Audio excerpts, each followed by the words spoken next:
Beta, good morning to all. Good morning, sir. Good morning, sir. Good morning, sir. So today we will start general principles and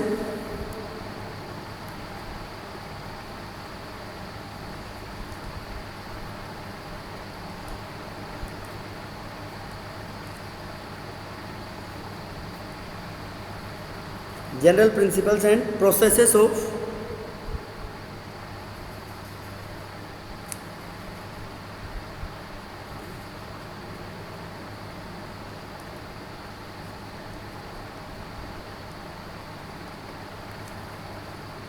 general principles and processes of isolation of elements. देखो बेटा, general principles and processes of isolation of elements.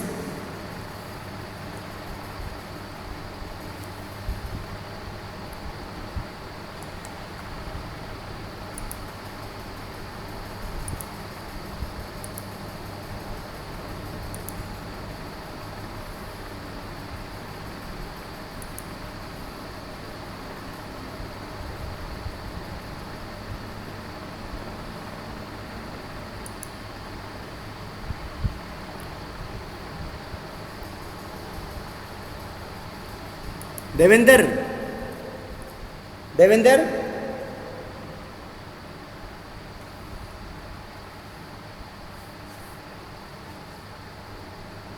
देखो बेटा, isolation of elements combined form में पाए जाते हैं ना बेटा. Most of the elements occur in combined state.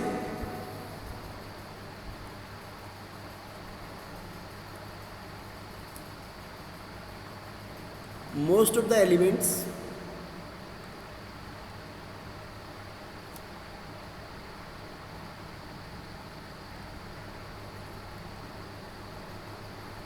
occur in combined state in nature.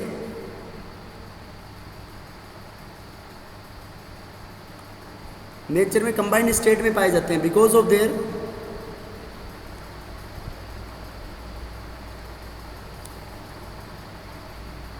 Reactivity. उनकी रिएक्टिविटी के बिहाफ पे बेटा वो कंबाइंड स्टेट में पाए जाते हैं. वो किसी भी अदर सब्सटेंसेस के साथ रिएक्ट कर जाते हैं. तो इसके बाद एक कुछ बेसिक टर्म्स आती हैं, टर्मिनोलॉजी, जैसे मिनरल्स. देखो बेटा, मिनरल्स का मतलब क्या होता है? What do you mean by the term minerals?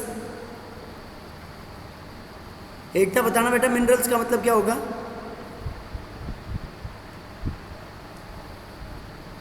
Ekta,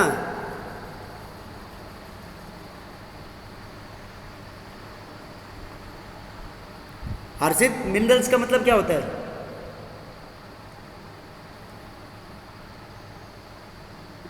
sir वो होते हैं ना विटामिन एंड मिनरल्स, बेटा न्यूट्रिएंट्स टाइप. कोई भी naturally occurring chemical substance is known as mineral.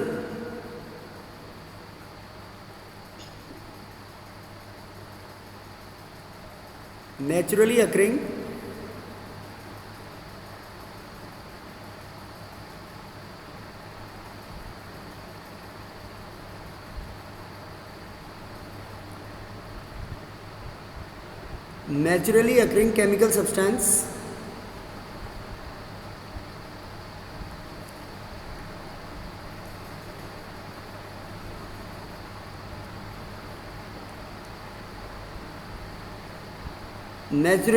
chemical substance is known as mineral. उसको बोलेंगे बेटा हम मिनरल. ओके, जो नेचर के अंदर नेचुरली पाया जाता है उसको क्या बोलते हैं हम? मिनरल्स. अब देखो, उसके बाद एक टर्म आती है ओर्स. ओर्स का मतलब होता है अ केमिकल सब्सटेंस. सर जिसको इकोनॉमिकली और प्रॉफिटेबली निकाल से एक्सट्रैक्ट कर सकते हैं. शाबाश. अ chemical substance from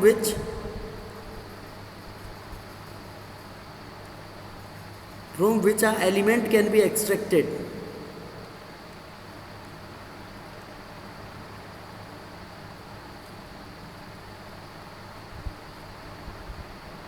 by the most economical methods.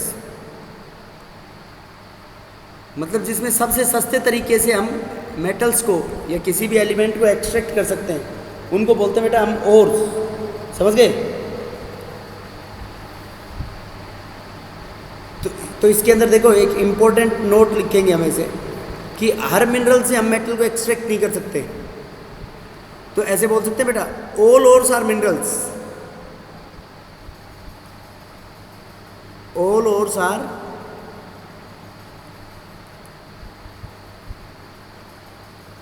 Are minerals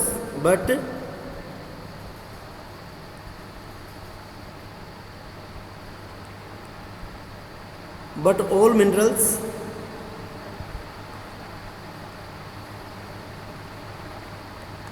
are not ores।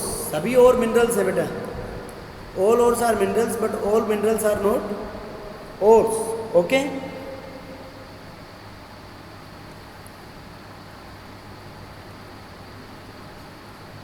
उसके बाद एक टर्म आती है गैंग। सनी, गैंग का मतलब क्या होता है Sunny?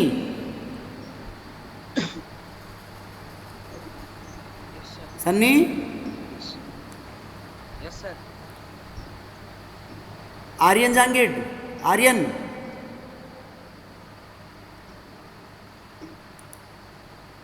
Himanshu,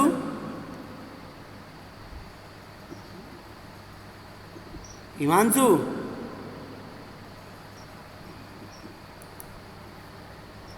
रियादीप,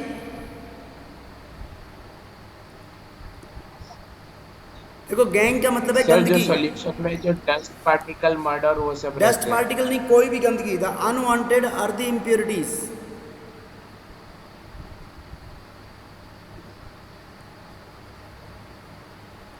the unwanted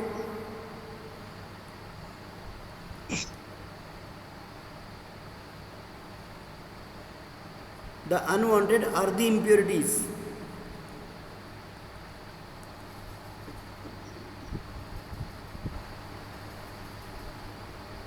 which occurs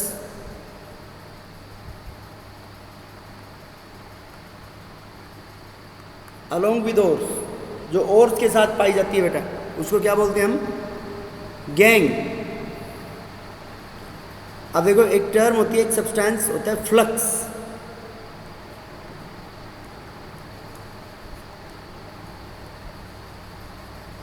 A chemical substance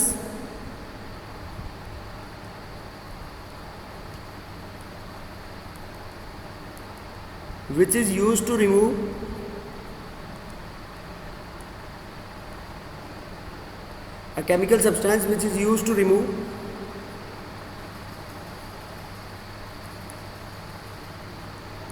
gang particles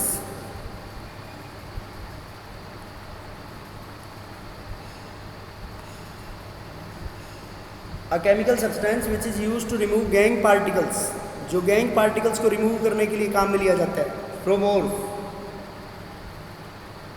a chemical substance which is used to remove gangue particles from ores. क्या बोलेंगे बेटा उसको हम? Flux. A chemical substance which is used to remove gangue particles from the ores. अब देखो flux plus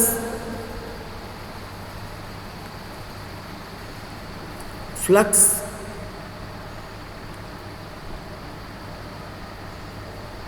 plus gangue, flux और gangue मिलके बना लेगा स्लैग।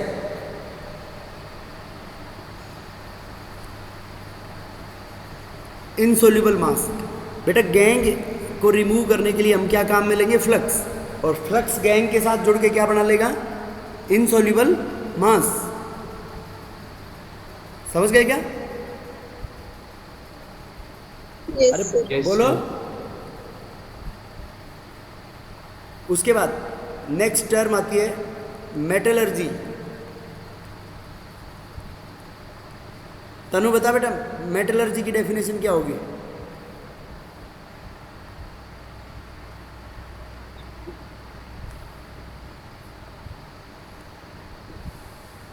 बेटा मेटलर्जी का मतलब क्या होगा? सर एक्सट्रैक्शन ऑफ ओर के सर एक्सट्रैक्शन को ऑफ बोलते हैं। From the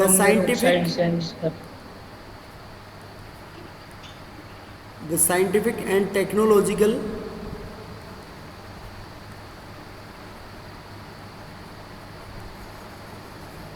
The scientific and technological methods.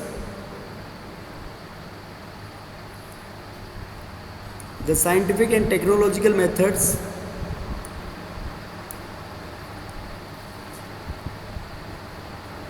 which are used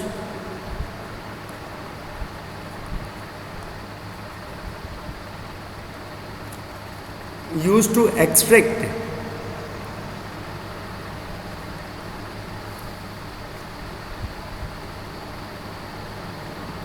extract an element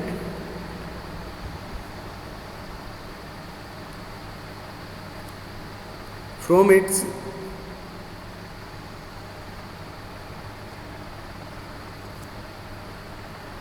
respective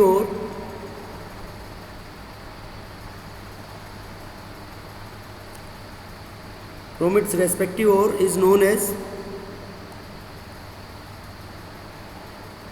sir इसमें मेटल नहीं आएगा एलिमेंट की जगह? बेटा एलिमेंट भी हो सकता है कोई भी, वो भी मेटलर्जिकल प्रोसेस के अंदर ही आएगा। सर उसमें तो फिर नॉन मेटल्स और मेटलॉइड्स वो सब भी आ जाएंगे। तो नॉन मेटल्स को एक्सट्रैक्ट नहीं करेंगे, अपन तो कॉमन यूज में ले रहे हैं। नॉन मेटल्स क्या वैसे ही मिलते हैं क्या? अगर इस चैप्टर में हम मेटल्स एक्सट्रैक्ट करेंगे वैसे यूजुअली तो मेटल्स लिख लो इसमें, तो नॉन मेटल्स भी एक्सट्रैक्ट तो करते हैं ना बेटा उनके रेस्पेक्टिव और से, जिसमें कंबाइंड स्टेट में पाए जाते हैं। Yes sir. अब जैसे सोडियम मेटल बनाएगा तो सोडियम मेटल क्लोरीन NaCl से बनाते हैं, तो NaCl उसका और हो गया सोडियम क्लोराइड, तो उसमें क्लोरीन गैस भी निकलेगी या नहीं निकलेगी साइड प्रोडक्ट? निकलेगी। तो वो एलिमेंट हो गया ना। क्लोरीन मेटल है क्या? No sir. ये बुक्स में लिखी हुई है ये डेफिनेशन जनरली ना, बाकी हम इसको बोल सकते हैं। Okay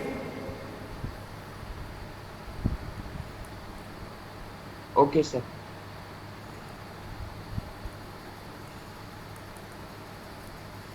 Ores mostly found in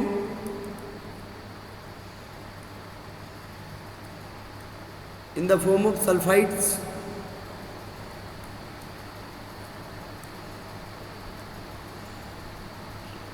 carbonates, oxides, hydroxides, oxides, etc. तो देखो उनकी क्लासिफिकेशन, डिफरेंट क्लासिफिकेशन। सल्फाइड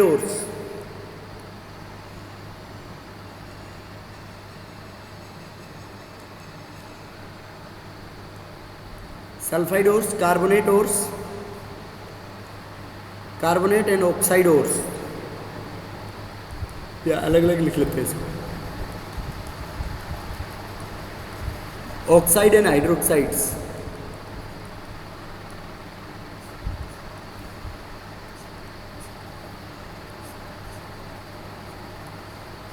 देखो बेटा सल्फाइड ओर का एग्जांपल बताओ जो मोस्ट कॉमनली तुम पढ़ा हुआ है, छोटी क्लासेस में पढ़ा होगा, 10th क्लास में पढ़ी होंगी ना बेटा ये सारी processes.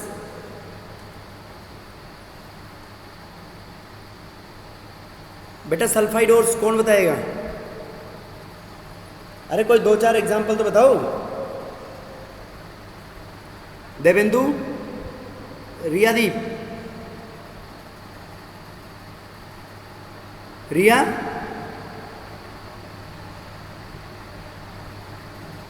Sir, H2S. H2S, H2S और है बेटा। रिया,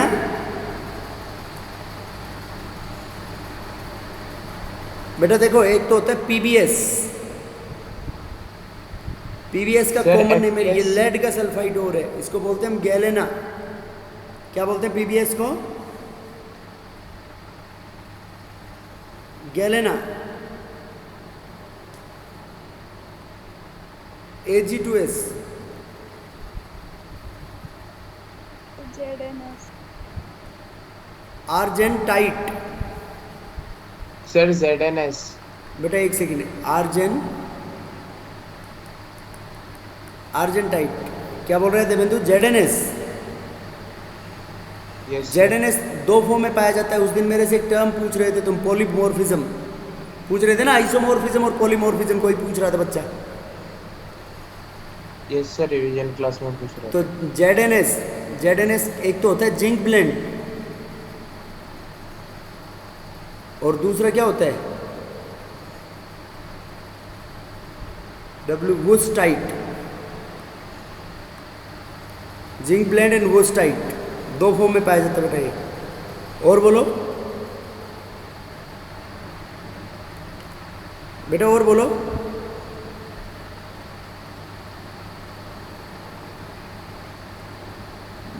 बेटा और बताओ जो 10th क्लास में पढ़ा हो तुमने। Sir AG2S। मरकरी का होता है, शाबाश। HGS सिन्ना बार बोलते हैं उसको। और बोलो मरकरी के और को HGS को बोलते हैं हम सिन्ना बार। बेटा बोलो। और सर Cu2S। Cu2S, शाबाश। क्या बोलते हैं Cu2S को?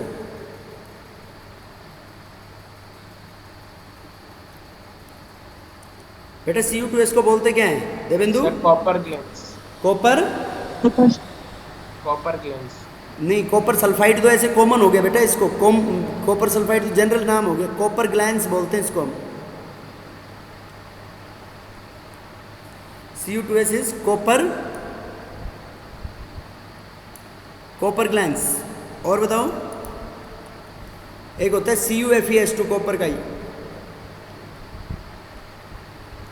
इसको बोलते हैं हम copper pyrites.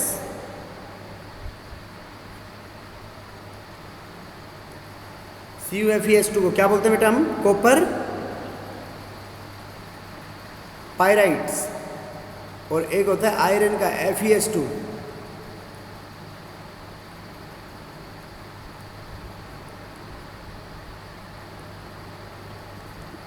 Copper pyrites, iron pyrites. बोलो समझ में आया नहीं आया? Yes. बेटा और बताओ, कोई और है तो सल्फाइड ओर्स।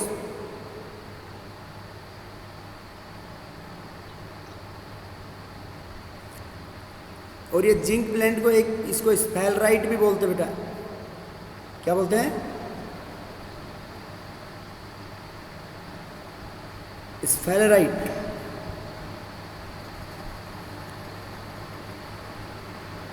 बेटा समझ गए क्या?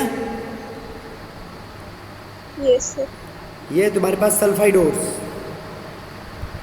नेक्स्ट ऑक्साइड ओर्स बताओ। Sir CaCO3। क्या बोल रहे हैं? Sir CaCO3। क्या CaCO3 क्या बोलते हैं? Sir carbonate ores. नहीं तो कार्बोनेट तो है, इसको बोल लेंगे क्या हम?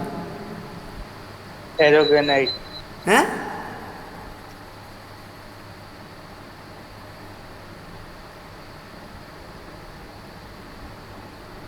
चूना है ना बेटा, ये तो कैल्शियम कार्बोनेट ही।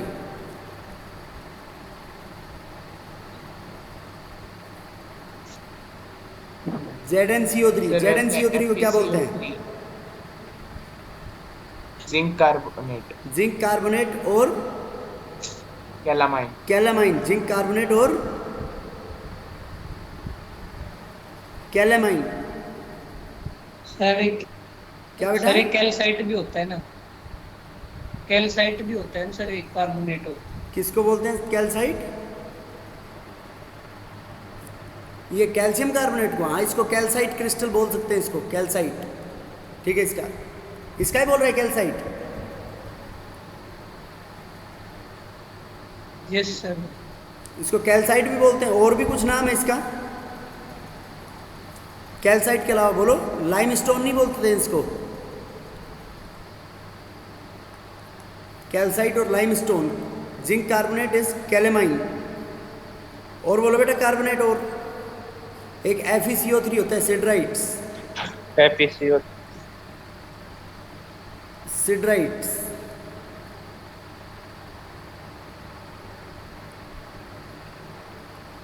एक हाइड्रोक्साइड और इनका कॉमन होता है CuCO3 डॉट CuOH ऑल्टवाइज। इसको कॉपर मेलेकाइट बोलते हैं, जो कॉपर के ऊपर डिपोजिशन हो जाता है उसकी वजह से होता है copper malachite. And this copper malachite is green in colour, green colour का होता है बेटा ये, समझ गए BaCO3 क्या? BaCO3 BaCO3 का कॉमन नेम क्या है? ऐसे तो सबके कार्बोनेट बना ले,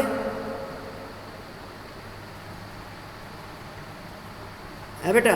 BaCO3 का नाम बता, कौन बोल रहा है BaCO3?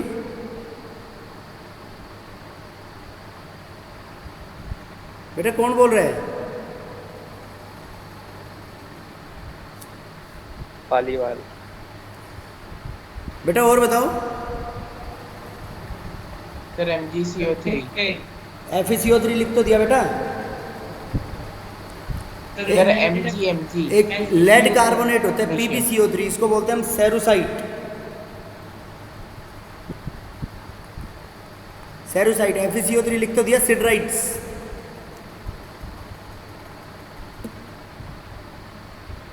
सर मैग्नीशियम बोल रहा था, मैग्नीशियम कार्बोनेट। तो मैग्नीशियम कार्बोनेट का कॉमन नेम बताया, ऐसे तो कार्बोनेट बेटा सबके लिख दे।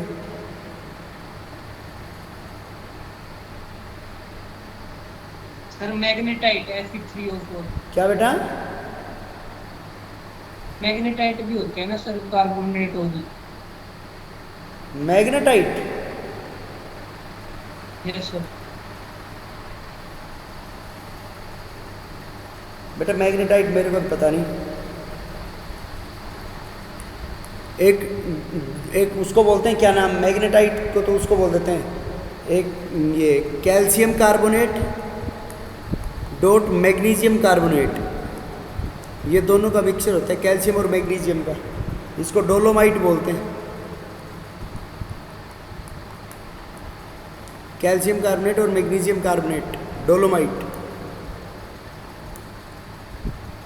हर्षित क्या बोल रहे हैं तू? मैग्नीशियम कार्बोनेट को क्या बोलते हैं? मैग्नेटाइट नहीं होगा बेटा, मैग्नेसाइट होगा या तो फिर। MgCO3 की बात कर रहा है? नहीं, हाँ MgCO3 magnesite. Yes sir. Magnesite होगा ये, मैग्नेटाइट नहीं होगा। Magnetite is different. बेटा और बोलो, कोई कॉमन नाम पता हो तो तुम्हारे को।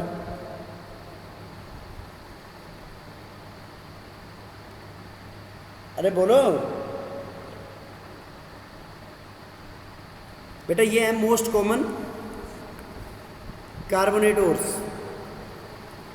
देखो वैसे तो बहुत सारे एलिमेंट्स के होते हैं सेकंड ग्रुप एलिमेंट्स के तो, लेकिन ये है मोस्ट कॉमन जिनसे तुम्हारे मैक्सिमम एग्जाम में क्वेश्चंस आते हैं इनसे रिलेटेड। ऑक्साइड, ऑक्साइड के और बताओ बेटा क्या क्या होते हैं? देखो ऑक्साइड और हाइड्रोक्साइड, एक तो बॉक्साइट और होता है एल्यूमिनियम का। Yes sir. बॉक्साइट, बॉक्साइट का फॉर्मूला होता है आपके पास Al2O3 डॉट XH2O, ये बेटा bauxite.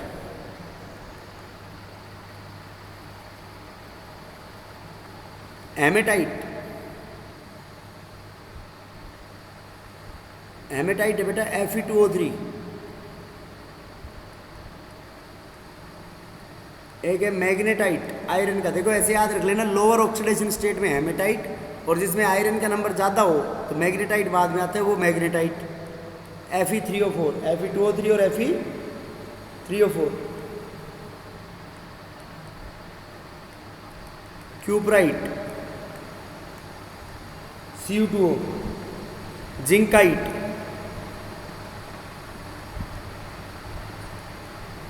Zincite ZnO, zinc oxide. और इस जिंकाइट का बेटा एक बार नाम चेक कर लेना, इसको फिलोसोफर्स वुल भी बोलते हैं। क्या बोलते हैं?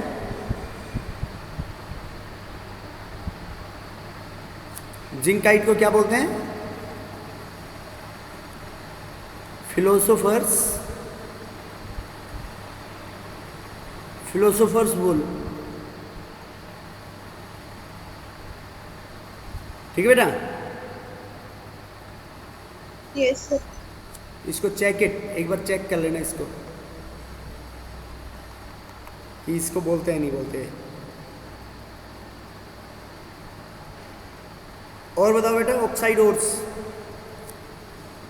एक अगले आगे आएगा तुम्हारे डी ब्लॉक एलिमेंट्स MnO2, इसको बोलते हैं पायरोलुसाइट ओर। MnO2 इज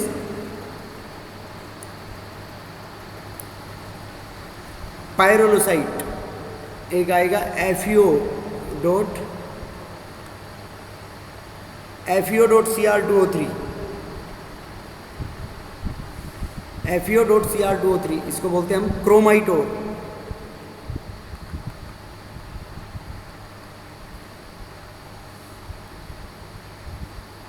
ठीक बेटा। एक SnO2, SnO2 को हम टिन स्टोन और इसको कैसेट्राइट बोलते हैं। टिन स्टोन और cassiterite. TiO2 titanium oxide, this is known as rutile copper iron zinc, copper iron zinc. एक कोरेंडम, CORUN, कोरेंडम बोलते हैं Al2O3 को। देखो बेटा ये हाइड्रेटेड फॉर्म में होता है तो एल्यूमिना बोलते हैं, और नॉर्मली क्या बोल देते हैं इसको हम, कोरेंडम। क्वार्ट्ज,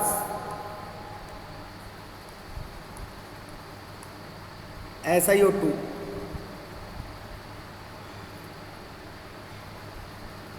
बेटा बोलो समझ में आया नहीं आया ये? Yes. एक क्यूप्राइट लिख दिया है कि Cu2O, क्यूप्राइट लिख दिया इसमें Cu2O।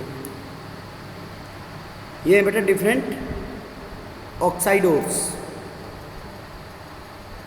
अरे बोलो सबको क्लियर है या नहीं? Yes, sir. अब देखो जो मेटलर्जी के अंदर, ये बेटा याद रखना है, एक एक नंबर के क्वेश्चंस आ जाते हैं कंपटीशन में भी, बोर्ड में भी, MCQ की फॉर्म में। ठीक है, एक बार देख लो सारे कि कुछ बेसिक टर्म्स हैं। सबसे पहले minerals, most of the elements जो कंबाइन स्टेट में पाए जाते हैं because of their reactivity. Minerals कोई भी नेचुरली अकरिंग केमिकल सब्सटेंस को हम बोलेंगे मिनरल, और मतलब जिससे हम मेटल को एक्सट्रैक्ट कर सकते हैं, और गैंग मतलब जो अनवांटेड इम्प्योरिटीज पाई जाती हैं मेटल के ओर्स के साथ, मेटल्स के साथ, उसको बोलते हैं गैंग। और फ्लक्स एक केमिकल सब्सटेंस होता है जो गैंग को बाहर निकालने का काम आता है फ्रॉम ओर्स। उसके बाद मेटलर्जी, मेटलर्जी का मतलब होता है the scientific and technological methods which are used to extract element from its respective ore. अब मोस्ट कॉमन एलिमेंट्स जो पाए जाते हैं बेटा, वो पाए जाते हैं sulphide, carbonates, oxides and hydroxides. और भी होते हैं बेटा बाकी, जैसे फर्स्ट ग्रुप और second group elements. First group और सेकंड ग्रुप एलिमेंट्स और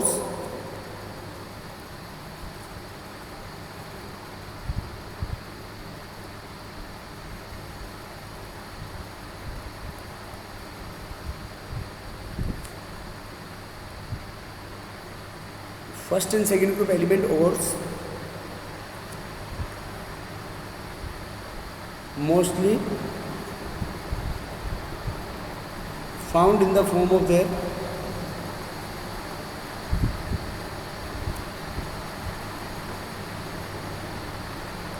वो उनके हैलाइड्स की फॉर्म में पाए जाते हैं बेटा, हैलोजेंस के साथ। हैलाइड्स मतलब कंपाउंड किसके साथ बनाएंगे, कौन से एलिमेंट के साथ?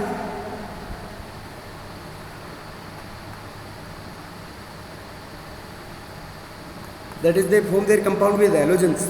और एक इसके अंदर एक ये कॉमन सा और है, ये भी याद रखना है, हैलोजन का ही होता है। Na3 एल्यूमिनियम का और होता है Na3AlF6। Na3AlF6 को बोलते हैं हम क्रायोलाइट। क्या बोलते हैं बेटा Na3AlF6 को?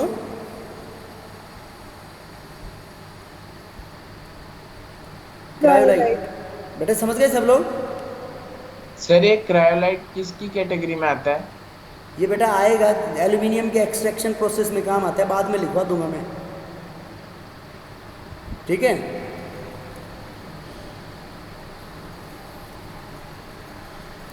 used in the extraction of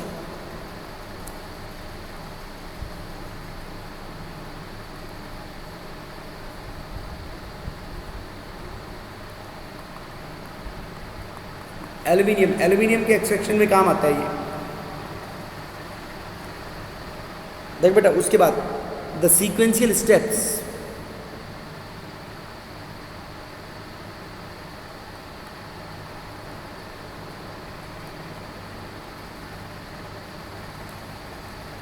sequential steps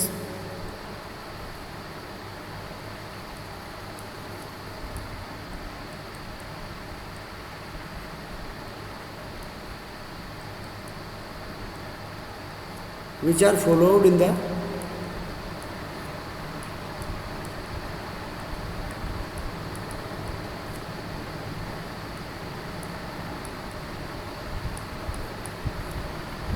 sequential steps which are followed in the extraction of metal. Metal के एक्सट्रैक्शन में जो फॉलो होती है उनको क्या बोलेंगे बेटा हम? Sequential steps which are followed in the extraction of metals. अब देखो ये 4 स्टेप हैं जो बेसिक स्टेप जो मेटल के एक्सट्रैक्शन में फॉलो करेंगे।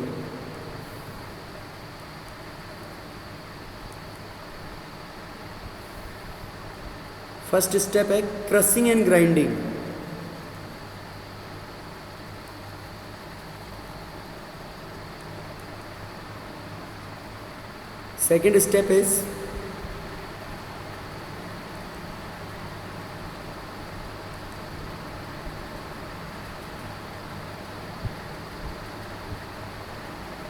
Second step is concentration of ore. Third step, obtaining crude metal from the concentrated ore.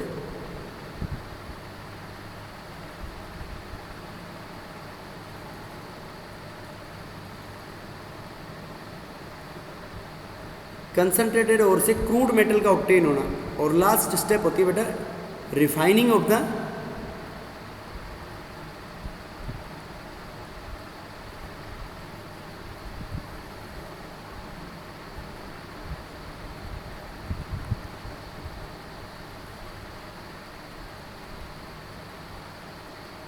Impure और crude metal.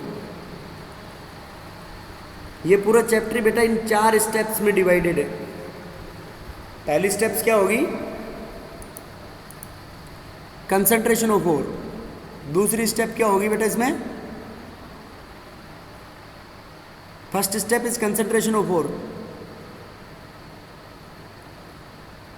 Sir crushing of ore लिखा है आपने तो पहला स्टेप। हाँ, crushing and grinding. First step is crushing and grinding. क्या मतलब हुआ बेटा क्रशिंग एंड ग्राइंडिंग का? सर उसको क्रश करके छोटे छोटे पार्टिकल्स में वेरी मतलब गुड। छोटे क्रेशर का नाम सुना है बेटा? क्रेशर का तुमने? No sir. बेटा क्रेशर कौन किस किसने सुना है? युक्ता क्या मतलब होता है बेटा क्रेशर का? युक्ता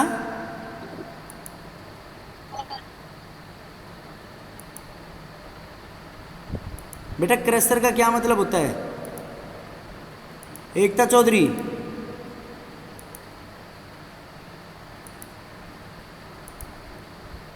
एकता चौधरी, क्रेशर का क्या मतलब होता है?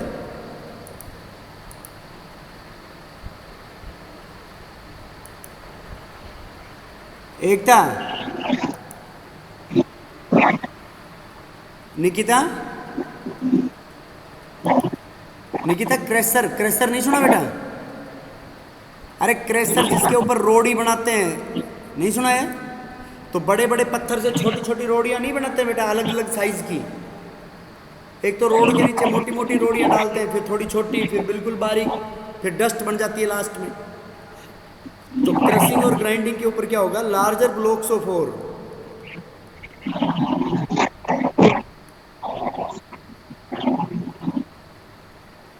Larger blocks of ore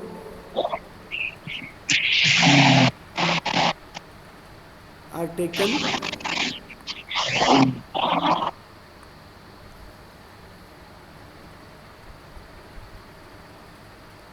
larger blocks of ore are taken into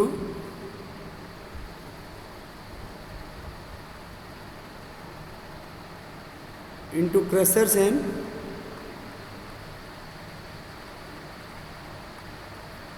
larger blocks of ore are taken into crushers and grinders. कहाँ ले जाएंगे बेटा उनको हम? क्रशर्स और ग्राइंडर्स के ऊपर, and converted into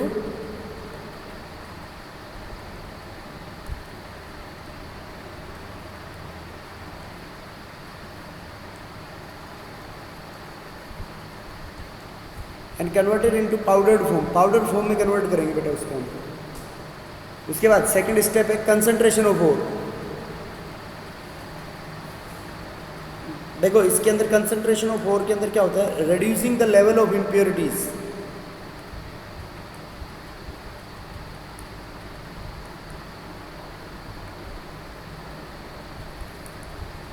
reducing the level of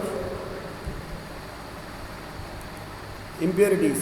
impurities के लेवल को कम करना बेटा. reducing the level of impurities in a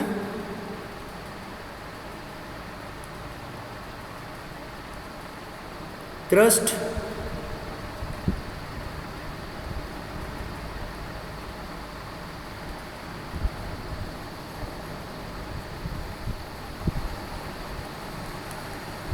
reducing the level of impurities in a crushed or powdered form of ore. crushed और powdered form में बेटा impurities के level को कम करेंगे हम, तो उसको क्या बोलेंगे हम? concentration of ore. इसके अंदर concentrated ore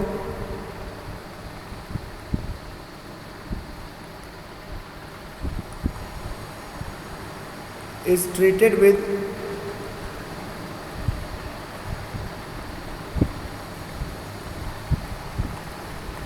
suitable reducing agent.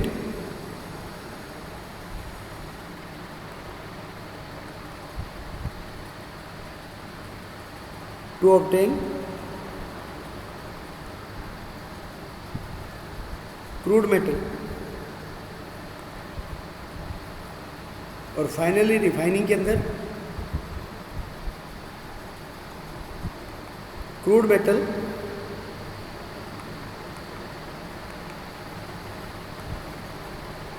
is freed from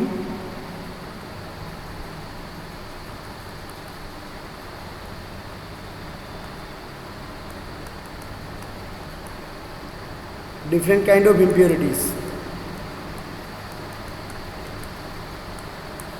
अलग अलग इम्प्योरिटीज से क्रूड मेटल को फ्री कर देंगे टू गेट प्योर मेटल.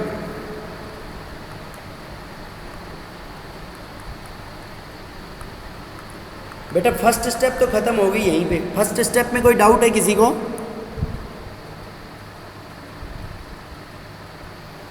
बेटा बोलो इसमें क्रशिंग और ग्राइंडिंग में कोई डाउट है तो किसी को? क्रशिंग और ग्राइंडिंग का मतलब जनरली ओर को किस में कन्वर्ट किया जाएगा बेटा? क्रशिंग और ओर को पाउडर्ड फॉर्म में कन्वर्ट कर दिया जाएगा. उसको बोलते हैं हम क्रशिंग एंड ग्राइंडिंग. की ore is converted into its powdered form is known as crushing and grinding. अब देखो सेकंड स्टेप. सेकंड स्टेप है कंसंट्रेशन,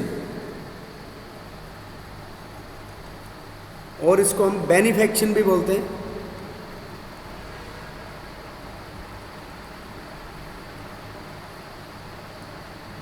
कंसंट्रेशन, बेनिफेक्शन और dressing of ore.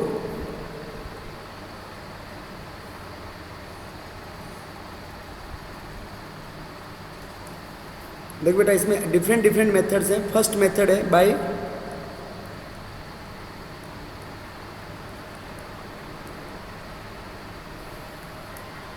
Hand picking. Hand picking का मतलब क्या होता है बेटा? इसमें larger impurities,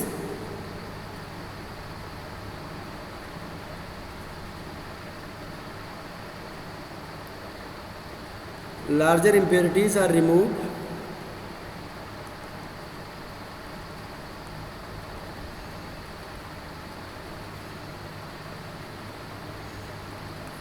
with the help of hand. हाथ की सहायता से लार्जर इम्प्योरिटीज को रिमूव कर देंगे बेटा, उसको बोलते हैं हैंड पिकिंग. बेटा बोलो, समझ आई नहीं आई बात? सर। उसके बाद next second is yes sir. Second is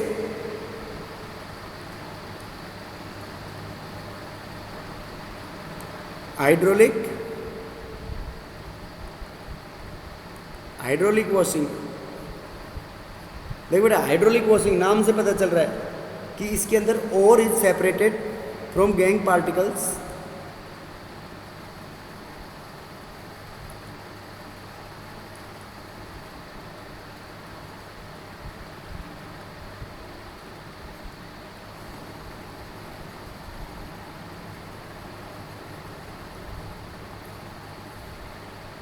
Ore is separated from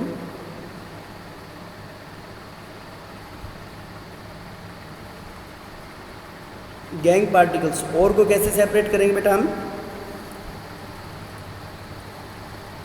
और is separated from gangue particles. किस तरीके से सेपरेट करेंगे? ऑन द बेसिस ऑफ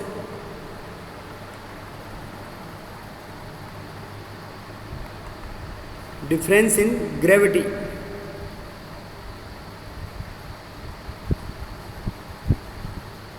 देखो बेटा, पहले तो हैंड पिकिंग ऐसे मान लो ग्रेविटी ऑफ पार्टिकल्स। जो गेहूं को जब हम साफ करते हैं तो गेहूं के अंदर बेटा डंठल होते हैं नहीं होते हैं? बेटा जब आटा बनाते हैं तो गेहूं के अंदर डंठल होते हैं ना, तो उनको हाथों से रिमूव कर सकते हैं नहीं कर सकते गेहूं में से? अरे बोलो। Yes sir. और हाइड्रोलिक वॉशिंग के अंदर बेटा हम उनको पानी के साथ साफ कर सकते हैं on the basis of gravity separation. Yes sir, कर सकते। देखो इसमें क्या होता है, जैसे ये एक हाइड्रोलिक वॉशिंग टैंक ले लिया,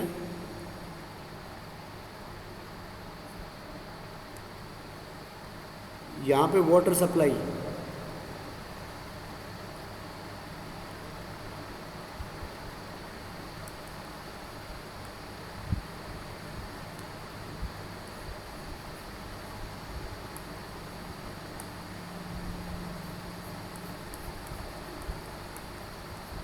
देखो बेटे heavier ore particles settle down at the bottom.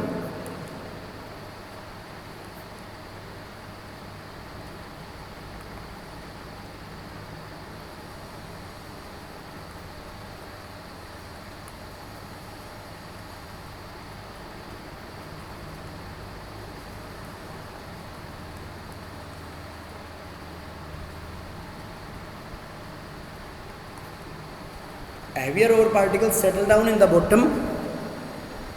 जो हैवियर और पार्टिकल्स है वो तो बॉटम में सेटल डाउन हो जाएंगी, और लाइटर इम्प्योरिटीज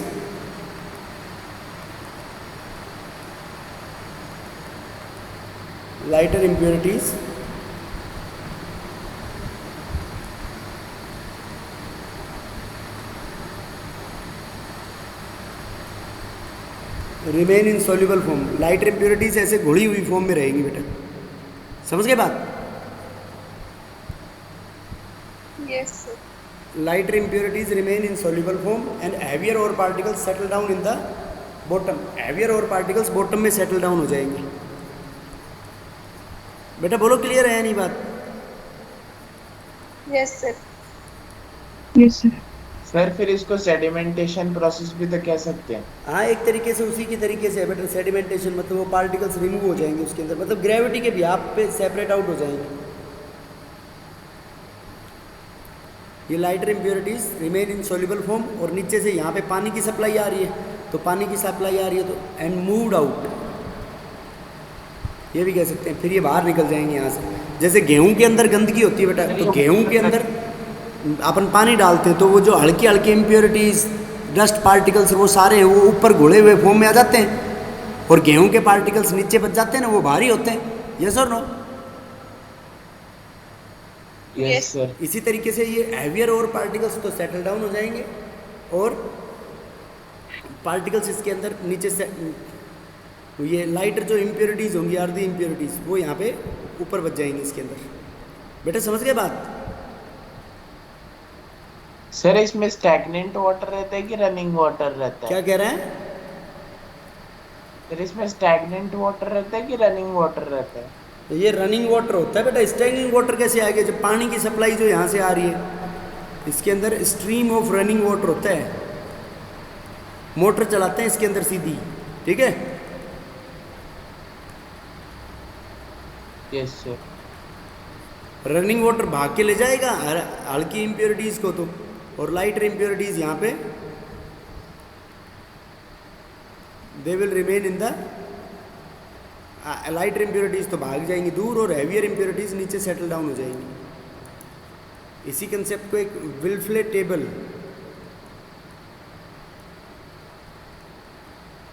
विल्फे टेबल, ये बेटा जो घर के ऊपर ऐसे रैंप सा होता है ना,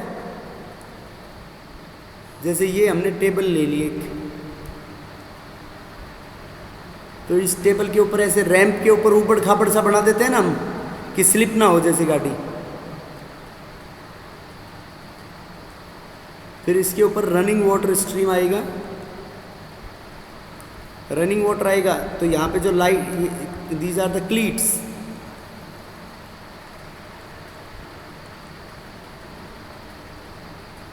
क्लीट्स ऑन द टेबल। तो ये पानी अपने साथ इम्प्योरिटीज़ को बेटा यहाँ से बहा ले जाएगा।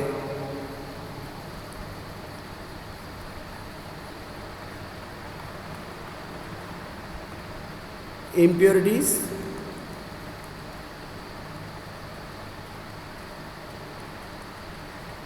वॉश्ड अवे, इम्प्योरिटीज़ तो दूर चली जाएंगी, और जो ओर के पार्टिकल्स होंगे बेटा, वो ओर के पार्टिकल्स कहाँ जाएंगे इसमें?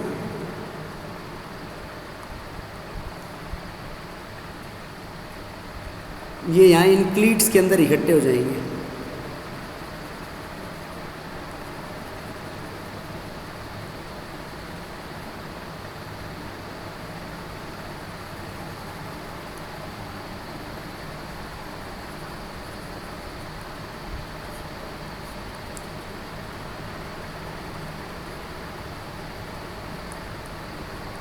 और पार्टिकल्स, सर ये इसका सेटअप होता है? क्या? सर ये ग्रेविटी और मतलब ग्रेविटी हाँ, सेपरेशन सेम का वही होता है। कंसेप्ट है बेटा, ऐसे सेम वही कंसेप्ट है। ओके। Yes, sir. देख बेटा नेक्स्ट,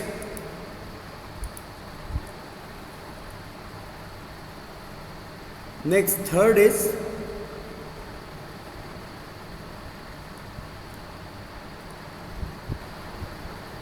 मैग्नेटिक सेपरेशन मेथड। देखो नाम से पता चल रहा है मैग्नेटिक सेपरेशन मेथड किसके लिए एम्प्लॉय करेंगे बेटा ये हम? सर इसको और इसको मैग्नेटिक और नॉन हाँ, magnetic very good. This is used to separate, ये इसका प्रिंसिपल होता है, बेसिक प्रिंसिपल।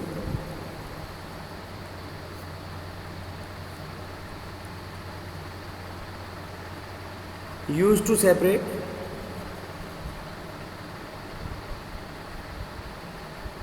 और पार्टिकल्स, ये used to separate magnetic ore particles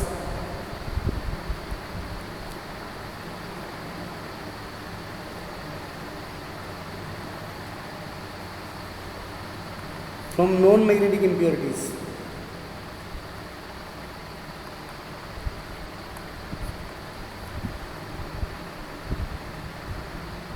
Used to separate magnetic ore particles. Magnetic ore particles को सेपरेट करेंगे बेटा फ्रॉम नॉन मैग्नेटिक इम्प्योरिटीज़। जो नॉन मैग्नेटिक इम्प्योरिटीज़ होती है उनसे सेपरेट करेंगे बेटा मैग्नेटिक और पार्टिकल्स को।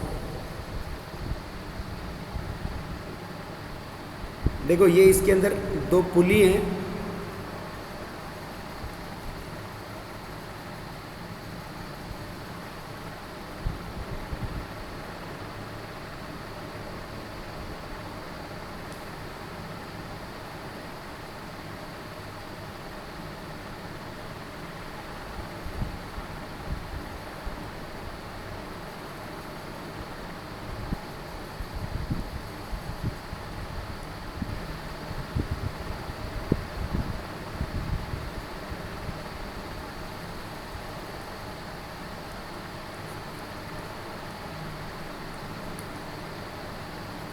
ये बहुत सिंपल मेथड होता है बेटा, इसमें पाउडर्ड ओर भर दिया,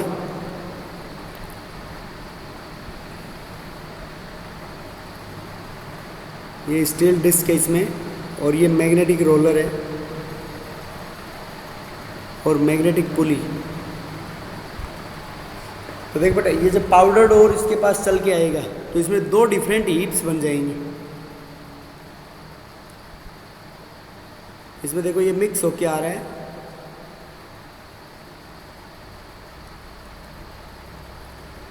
देखो मैग्नेटिक पार्टिकल्स तो इससे चिपकते हुए आएंगे, मैग्नेट तक चिपकते हुए आएंगे ना मैग्नेटिक पार्टिकल्स।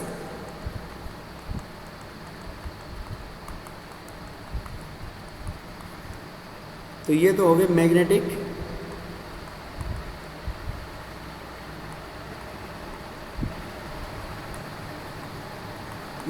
और पार्टिकल्स।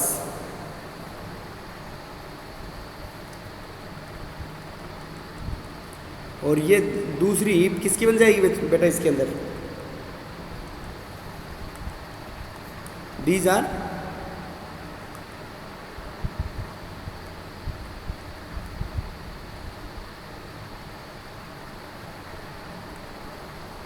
Non magnetic particles. वो तो मैग्नेटिक और पार्टिकल्स और ये नॉन मैग्नेटिक पार्टिकल्स।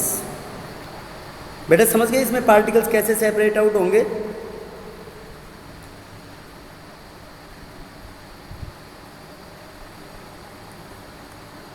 अरे बोलो।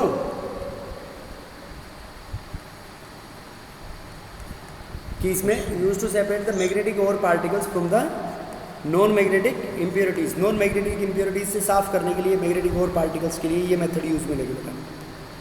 बेटा बोलो, क्लियर है या नहीं सबको? Yes. बेटा this is all about this chapter, ये टेक्निक मैग्नेटिक सेपरेशन मेथड। अब कल पढ़ेंगे इसमें फ्रोथ फ्लोटेशन प्रोसेस और लीचिंग प्रोसेस।